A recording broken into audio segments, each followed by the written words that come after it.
कोठरी का भूत। एक बार की बात है, रांची शहर में एक अनिकेत नाम का अध्यापक रहता था। अनिकेत स्कूल के बच्चों में बहुत लोकप्रिय था। वह उनका फेवरेट अध्यापक था। स्कूल के बाद वह अपने घर पर भी बच्चों को पढ़ाता था। पर अब तो उनकी शादी हो गई है। जब उनकी शादी नहीं हुई थी, तब उन्होंने अपने घर में एक बहुत डरावना अनुभव किया। सुबह की ठंडी हवा चल रही है और वह अपनी आराम कुर्सी पर बैठकर आराम फरमा रहे थे। तभी अचानक से उनके घर की कोठरी का दरवाज़ा अपने आप खुल गया। इस तरह से दरवाज़ा खुलने से वह बुरी तरह से डर गए। घर पर वह अकेले ही रहते थे, कोई उनके साथ नहीं रहता था। उन्होंने उठकर कोठरी का दरवाज़ा वापस बंद किया और जाने लगे। तभी उनको ऐसा महसूस हुआ कि कोई उन्हें पुकार रहा है। वो आवाज़ उस कोठरी के अंदर से आ रही थी। इस तरह की घटना से अनिकेत बहुत डर गए और बुरी तरह से कांपने लग गए। डरते हुए उन्होंने पीछे देखा तो ऐसा लग रहा था कि कोई अंदर से दरवाज़ा पीट रहा हो। भय की वजह से अनिकेत के पैर वहीं जम से गए। उनको अंदर से धुआं निकलता दिख रहा था।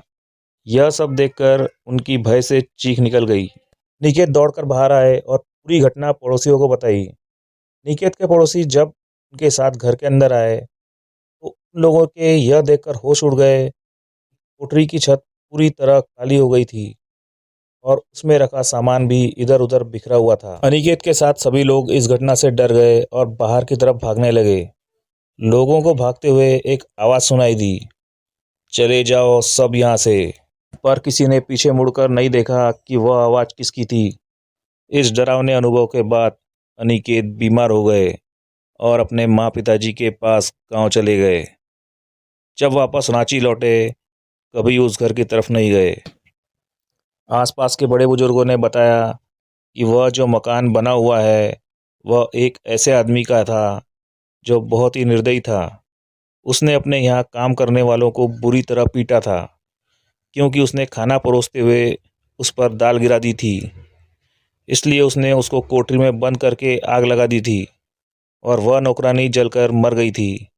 तभी से उसकी आत्मा उस कोठरी के अंदर ही कैद हो गई थी और उस आदमी ने वह घर अनिकेत को किराए पर दे दिया था। वह आत्मा किसी को वहाँ पर रहने नहीं देना चाहती थी, इसलिए उसने अनिकेत को डराकर बाहर निकाला।